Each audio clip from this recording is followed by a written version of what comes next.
आप सभी का हमारे चैनल रितेश श्रीवास्तव क्लासेज पे हार्दिक स्वागत है। मैं हूं रितेश और आज हम आप सभी को फंडामेंटल से संबंधित क्वेश्चन बताने वाले हैं।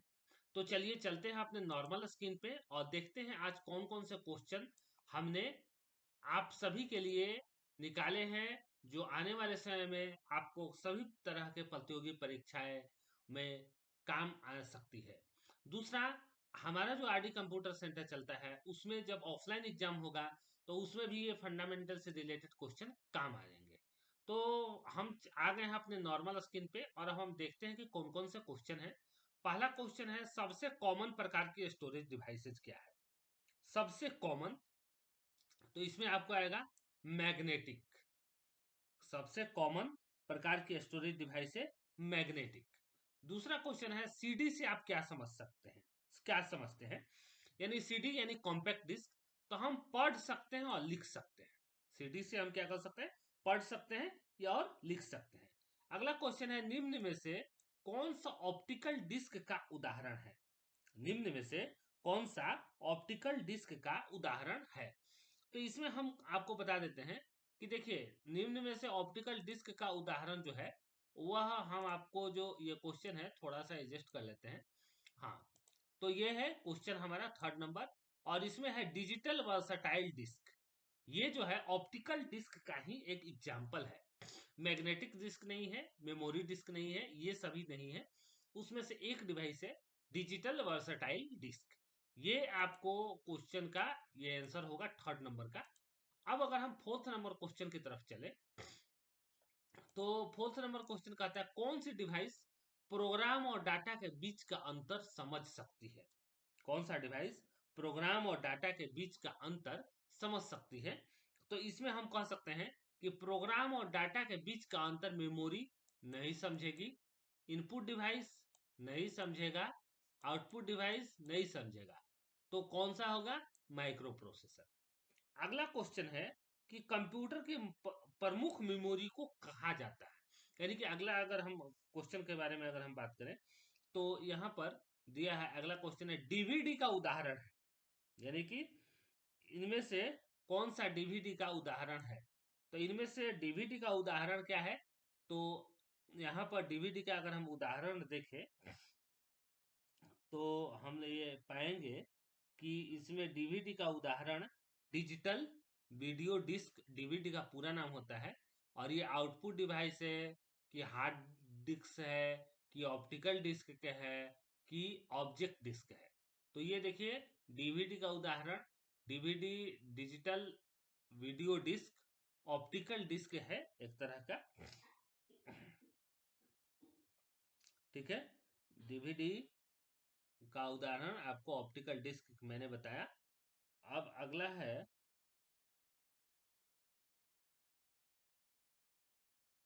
अगला क्वेश्चन अगर हम देखें तो हम यहाँ से इसको थोड़ा सा इसको एडजस्ट कर लेते हैं और सिक्स नंबर क्वेश्चन की तरफ अगर हम चलते हैं तो देखिए, सिक्स नंबर क्वेश्चन क्या कहता है कि कंप्यूटर की मेमोरी, प्रमुख मेमोरी को कहा जाता है। कंप्यूटर की प्रमुख जो मेमोरी है उसे क्या कहा जाता है? तो कंप्यूटर की प्रमुख मेमोरी को प्राइमरी मेमोरी कहा जाता है। ठीक है। अगला है, डिस्क को ट्रैकों और सेक्टरों में विभाजित करने की प्रक्रिया क्या है? डिस्क को ट्रैक और सेक्टर में विभाजित करने की प्रक्रिया फॉर्मेटिंग है।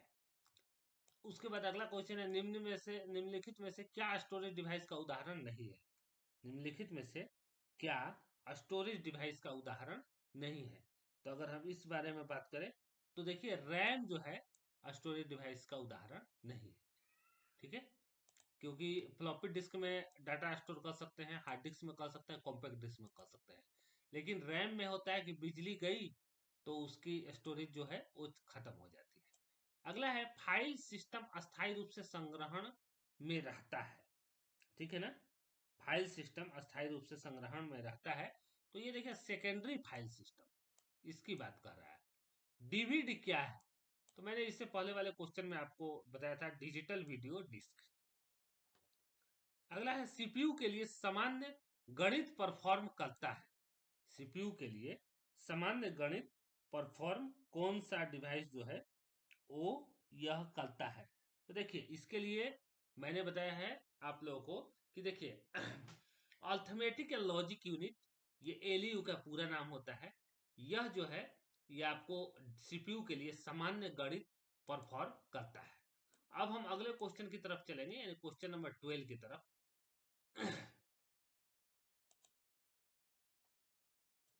तो अगला क्वेश्चन है कि मदरबोर्ड में कंपोनेंट के बीच इंफॉर्मेशन किसके माध्यम से ट्रेवल करता है। यदि ये क्वेश्चन है कंप्यूटर में कंपोनेंट के बीच इंफॉर्मेशन किसके माध्यम से ट्रेवल करता है, तो बीयूएस बस। ठीक है। कंप्यूटर का मुख्य पटल कहलाता है। कंप्यूटर का मुख्य पटल कौन सा है? तो देखिए कंप्यूटर का मुख्य पटल यानी मदरबोर्ड है। मदरबोर्ड से होकर के ही जितने भी तरह के डिवाइसेज हैं वो सभी एक दूसरे से इधर से मतलब कि एक दूसरे से कनेक्टेड है।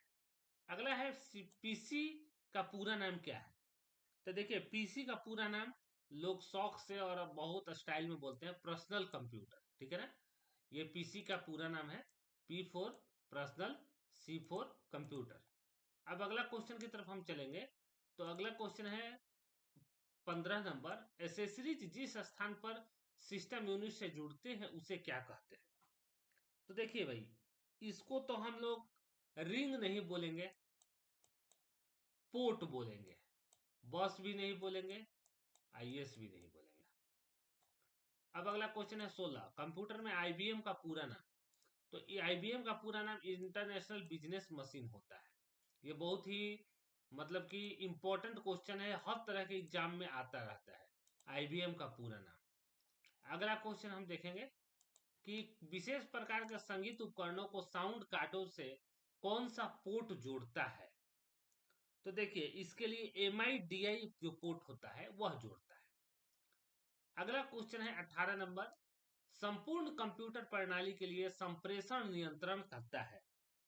देखिए कंप्यूटर का सबसे महत्वपूर्ण भाग होता है मदरबोर्ड। देखिए वैसे तो हम ऐसा नहीं कह सकते कि यह पार्ट महत्वपूर्ण है और यह पार्ट महत्वपूर्ण नहीं है, लेकिन फिर भी अगर एक नॉर्मल सा बात कहा जाए तो कंप्यूटर का सबसे इंपॉर्टेंट पार्ट होता है मदरबोर्ड। और मदरबोर्ड जो होता है वह पूरे कंप्यूटर को अपना जो है एडजस्ट करता है। तो कंप्यूटर का सबसे महत्वपूर्ण पार्ट होता है मदरबोर्ड, और मदरबोर्ड ही इस तरह के सभी कार्यों को नियंत्रित करता है। अब हम अगला क्वेश्चन की तरफ चलेंगे, क्वेश्चन नंबर 19। तो इसमें क्वेश्चन है डिस्क को पढ़ने के लिए प्रयोग में आने वाला हार्डवेयर है, यानी कि किस डिस्क को पढ़ने के लिए प्रयोग में आने वाला हार्डवेयर है? तो देखिए डिस्क ड्राइव, ठीक है ना, डिस्क ड्राइव जो है ये पढ़ने वाला हार्डवेयर है। 20 नंबर क्वेश्चन, इलेक्ट्रॉनिक कंपोनेंट थीन प्लेट या बोर्ड को कहते हैं? देखिए इसके लिए हम कहते हैं सर्किट बोर्ड। ठीक है। अगला क्वेश्चन है 21, एक्सपेंशन कार्ड किसमें इंसर्ट किए जाते हैं? एक्सपेंशन कार्ड देखिए, देखिए भाई सीपीयू में इंसर्ट नहीं किए जा सकते, पेरिफेरल डिवाइस में नहीं किए जा सकते, ये स्लॉट में इंसर्ट किए जा सकते हैं। ठीक है। और उसके बाद अगला क्वेश्चन है 22 नंबर, कंप्यूटर की घड़ी कंप्यूटर की घड़ी की स्पीड की गणना किसमें की जाती है? देखिए कंप्यूटर की घड़ी की स्पीड की गणना सिंपल सा बिट, डाटा की सबसे छोटी इकाई बिट, बिट में की जाती है। डाटा की सबसे छोटी इकाई क्या है? बिट है। तो बिट में हम लोग करते हैं। ठीक है ना, हम लोग मतलब कंप्यूटर का जो सिद्धांत है वह करता है। अगला है क्वेश्चन, मदरबोर्ड में क्या रहता है जो मदरबोर्ड पर सीपीयू को एक दूसरे से जोड़ता है? मदरबोर्ड में ऐसा क्या रहता है भाई? देखो सिस्टम बस रहता है, उसमें सिस्टम बस ही मदरबोर्ड को सीपीयू से जोड़ता है। 24 नंबर क्वेश्चन है, किसका उपयोग करते हुए पहला कंप्यूटर प्रोग्राम किए गए थे? किसका उपयोग करते हुए? भाई देखिए मशीन लेवल लैंग्वेज का उपयोग करते हुए पहला कंप्यूटर प्रोग्राम किया गया था। किसने एक बेसिक कंप्यूटर भाषा का विकास किया था? किसने? तो देखिए जॉन जी कैमी। देखिए ये हम थोड़ा सा आपको दिख नहीं रहा होगा, हम ये थोड़ा सा ये नेम और अच्छे से एडजस्ट कर लेते हैं अपने स्क्रीन पे। देखिए ये 25 नंबर क्वेश्चन का जॉन जी कैमी है। बेसिक कंप्यूटर भाषा का विकास अगला क्वेश्चन है, बेसिक कंप्यूटर भाषा का विकास कब हुआ था? देखिए, कंप्यूटर भाषा का विकास बेसिकली 1964 में। अगला क्वेश्चन क्या है, किसी प्रोग्राम का चित्र के रूप में प्रदर्शन क्या कहलाता है? तो भाई देखिए, फ्लो चार्ट से ही हम किसी भी प्रोग्राम का चित्र के रूप में प्रदर्शन करते हैं, तो इसे फ्लो चार्ट बोला जाएगा।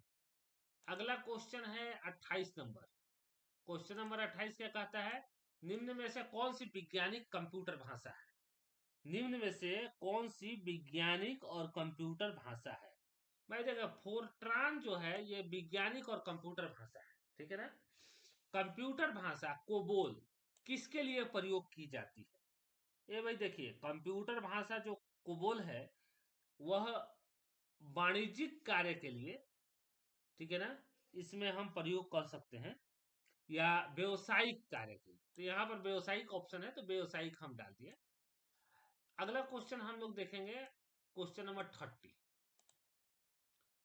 किस भाषा का प्रयोग वाणिज्यिक कार्यों में किया जाता है? देखिए, कोबोल भाषा का प्रयोग वाणिज्यिक कार्यों के लिए किया जाता है। अंग्रेजी भाषा के समान उच्च स्तरीय कंप्यूटर भाषा है, तो अंग्रेजी भाषा के समान उच्च स्तरीय कंप्यूटर भाषा, भाई देखिए, कोबोल का अपना एक बहुत इंपॉर्टेंस है, बहुत तरह के चीजों में के कार्यों में ये आता है। कोबोल का यहाँ पर उच्च स्तरीय भाषा माना जाएगा। कंप्यूटर भाषा जावा के आविष्कारक कौन है?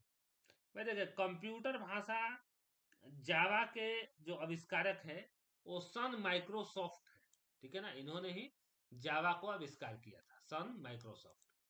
तो ये क्वेश्चन हमने आपको 32 बताया। 33 क्वेश्चन की तरफ अगर हम चले, तो सारे कंप्यूटर में लागू होती है, सारे कंप्यूटर में लागू होती है कौन सी भाषा? मशीन लेवल भाषा। ये इंटरनेट पर प्रयुक्त कंप्यूटर लैंग्वेज है। देखिए, जावा लैंग्वेज इंटरनेट पर प्रयुक्त जो है कंप्यूटर लैंग्वेज है। क्वेश्चन नंबर 34 का आंसर हमने आपको बताया है। देखिए भाई, हम अपने सभी स्टूडेंट को यही कहेंगे जो आरडी कंप्यूटर के ऑफलाइन स्टूडेंट है, कि भाई देखिए, जब भी एग्जाम होगा तो एग्जाम में आपको इस तरह का क्वेश्चन जो हम डाले हैं ये जरूर आएगा, फंडामेंटल से संबंधित। अगला क्वेश्चन है, यूनिक्स नामक ऑपरेटिंग सिस्टम विशेष रूप से किस हेतु प्रयोग में लाई जाती है? देखिए, ये जो क्वेश्चन का है वो वेब सर्वर के लिए इसका प्रयोग होता है। अगला क्वेश्चन है 36, किस प्रोग्रामिंग लैंग्वेज को ट्रांसलेटर की जरूरत नहीं होती? तो भाई देखिए, मशीन लेवल प्रोग्रामिंग लैंग्वेज को ट्रांसलेटर की जरूरत नहीं होती, वो ट्रांसलेट कर लेता है। निम्न में से कौन सा मशीन इंडिपेंडेंट प्रोग्राम है? तो भाई देखिए, machine independent program high level language है। अगला क्वेश्चन की तरफ अगर हम लोग चलें, तो क्वेश्चन नंबर 38 है। क्वेश्चन नंबर 38 पे अगर हम लोग चलेंगे तो हम यह देखेंगे कि क्वेश्चन नंबर 38 क्या कहता है, गलती एक एल्गोरिदम है जिसमें गलत परिणाम निकलते हैं, इसे क्या कहते हैं? तो भाई देखिए, इसको हम लोग क्या कह सकते हैं कि इसको हम लोग लॉजिकल एरर कह सकते हैं, ठीक है, ये हम लोग कह सकते हैं।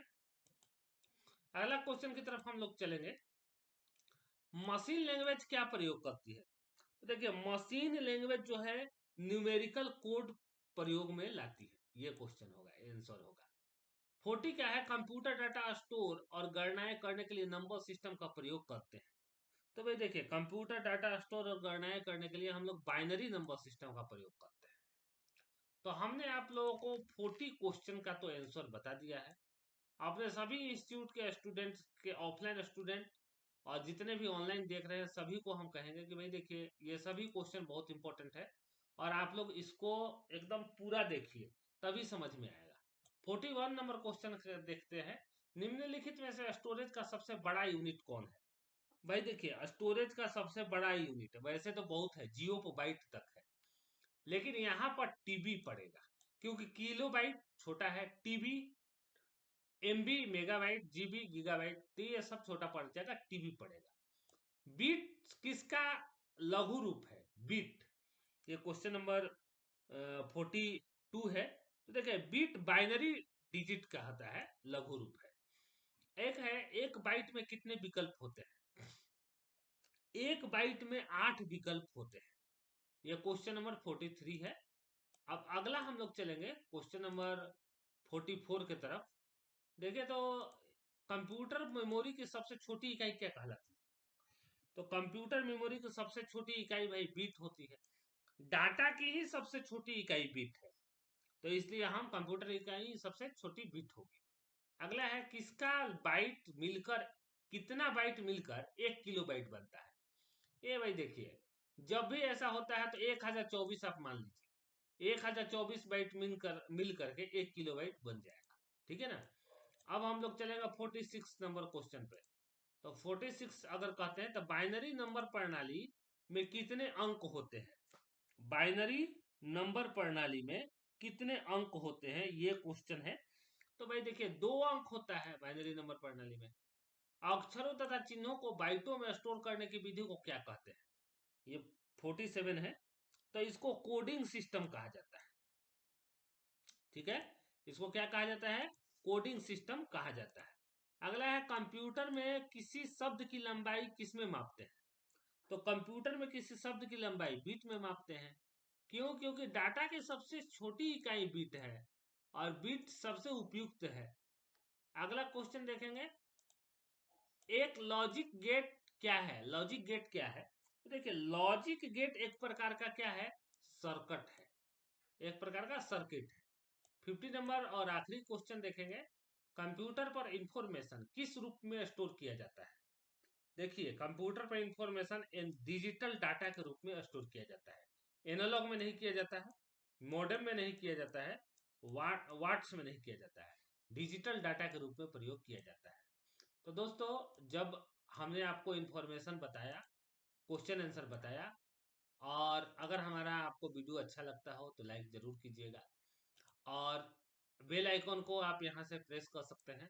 और अगर पढ़ाई के साथ आप कमाई भी करना चाहते हैं तो हमारा एक और चैनल है जिसका नाम है RD स्टॉक 24x7।